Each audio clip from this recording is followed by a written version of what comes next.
బేసిక్గా మనమే నష్టపోతాము అంతే తప్ప దానివల్ల మనకంటూ ఒరిగే లాభం ఏముండదు. మనం తిట్టడం వల్ల ఎదుటి వ్యక్తి నాశనం అయ్యేటువంటి అవకాశం కూడా ఉండదు. ఇది కేవలం మాస్టర్ నమస్కారం, మాస్టర్ MN నమస్కారం, మాస్టర్ CV నమస్కారం. అందరికీ నమస్కారం. Welcome to master CVV Telugu talks. ఈరోజు మనం మాస్టర్ CVV గారి అమృత వాక్కుల నుంచి 65వ అమృత వాక్కును ఈరోజు మనము వివరించుకునే ప్రయత్నం చేద్దాము. ఇదే ఆ పుస్తకం. ఈ పుస్తకం మాస్టర్ CVV గారు వారి మాటలు చెప్తున్నప్పుడు ఆ మాటల్ని ఆనాటి సాధకులు రాసి పెట్టుకోవడం జరిగింది. అలా రాసుకున్నటువంటి మాస్టర్ గారి వాక్కులను శ్రీ DV హనుమంతరావు గారు ఒక పుస్తకంగా కూర్చడం జరిగింది. ఇదే ఆ అద్భుతమైన పుస్తకము. ఆ పుస్తకంలో నుంచి 65వ అమృత వాక్కును మనం ఈరోజు చదువుకుందాము. దేశ కుల జాతి మతాది పరిచ్ఛేదాలతో విడిపోయి సర్వమానవాళితో సామరస్యమును నెలకొల్పుకోలేని వాడు ఈ సంసార బంధమున కొట్టుకొనవలసిన వాడే అనేటువంటి ఒక అమృత వాక్కును మనం చెప్పుకుందాం. అంటే మనుషులు దేశము పేరుతోని, అలాగే కులం పేరుతోని, అలాగే మతం పేరుతోని, అలాగే జాతి పేరుతోని రకరకాలుగా విడిపోయి ఉన్నారు. అలా విడిపోవడం వల్ల వారిలో శాంతి అనేది, ఒక స్థిరత్వం అనేది నశించిపోయి ఈ సంసారంలో కొట్టుకుంటూ ఉండవలసిన వాడే అని చెప్తున్నాడు. ఇక్కడ సంసారం అంటే ఏంటంటే జన్మించడము, మరణించడము, మళ్ళీ జన్మించడము, మళ్ళీ మరణించడము. ఇదే ఈ సంసారం యొక్క సారం.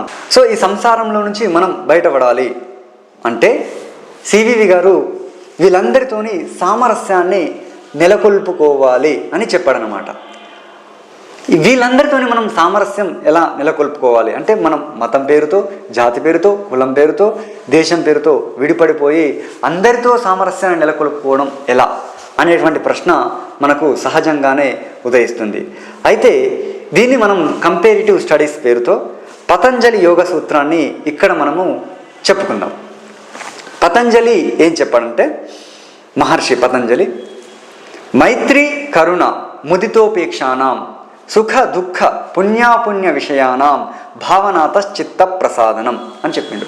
అంటే మాస్టర్ CVV గారు చెప్పినటువంటి ఈ అమృత వాక్కును మనకు ఆచరణ యోగ్యంగా పతంజలి యోగ సూత్రం ఇక్కడ తీసుకోవడం జరుగుతుంది.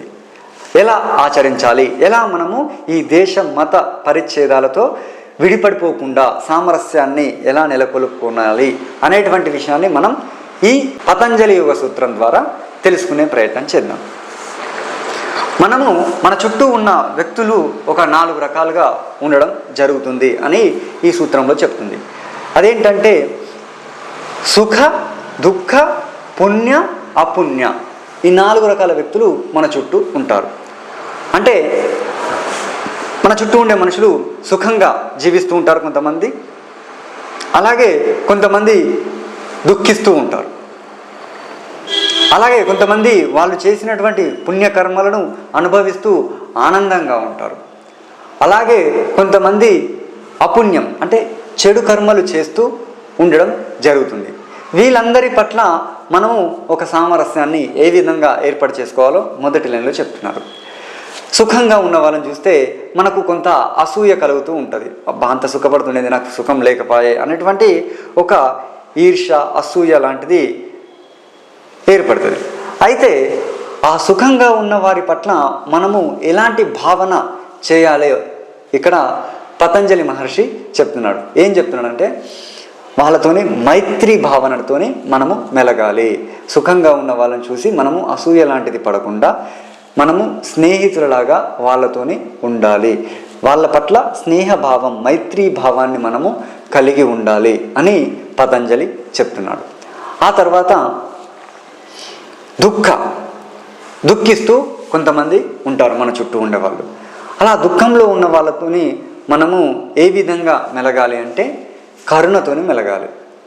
అంటే అయ్యో పాపం ఎంత కష్టం వచ్చింది అనేటువంటి ఒక భావనను మన మనస్సులో నిలుపుకోవడం ద్వారా వాళ్ళ యొక్క కష్టాన్ని మనము చులకనగా చూడకుండా ఉండడం అనేది జరుగుతుంది. అంటే చాలామంది కష్టాలు పడుతుంటే సహజంగా ఏమనుకుంటామంటే వాడు ఏ పాపం చేసిండో అందుకోసమే వాడు ఈరోజు కష్టపడుతున్నాడు అనేటువంటి ఒక చులకన భావాన్ని మనము కలిగి ఉంటాం చాలాసార్లు.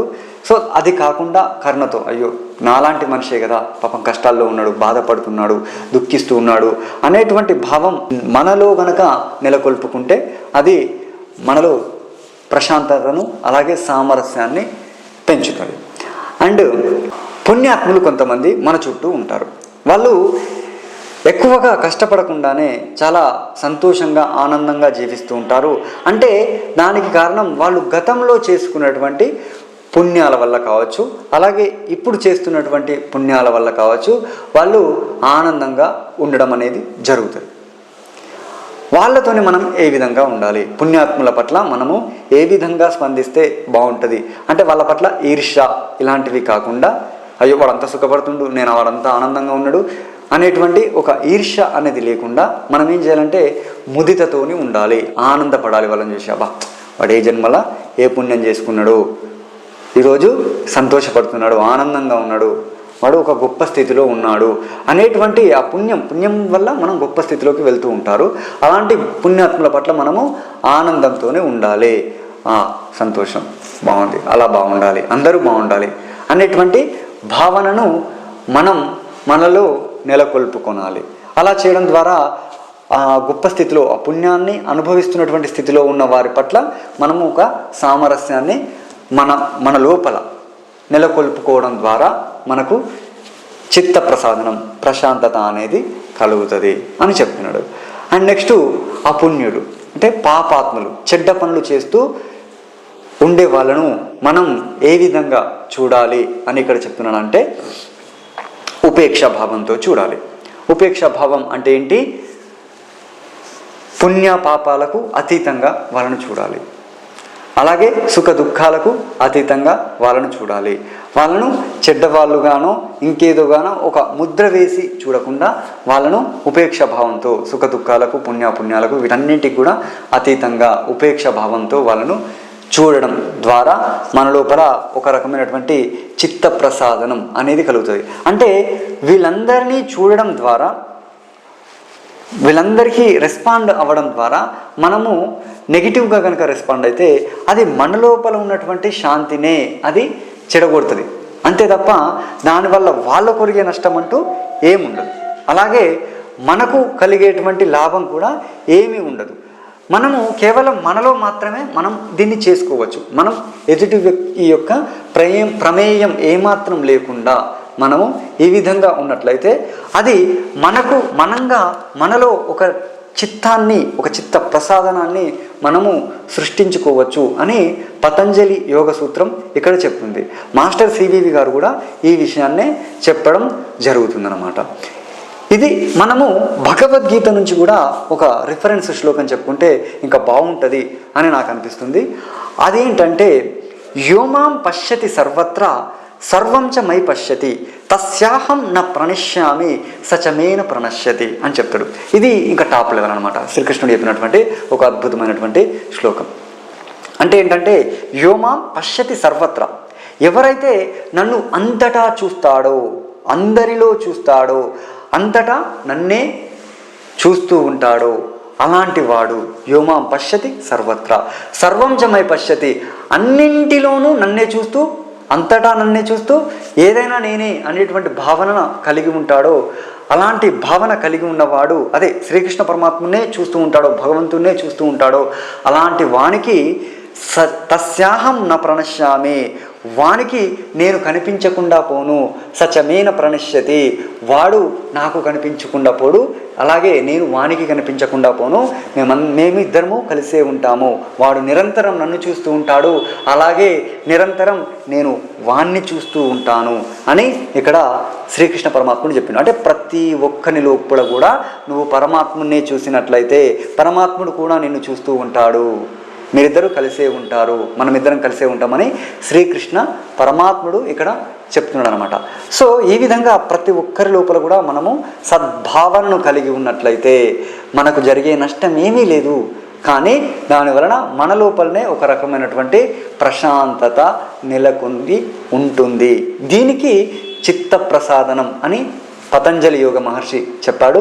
మాస్టర్ సివివి గారు సామరస్యాన్ని నెలకొల్పుకోవడం అని చెప్పాడు.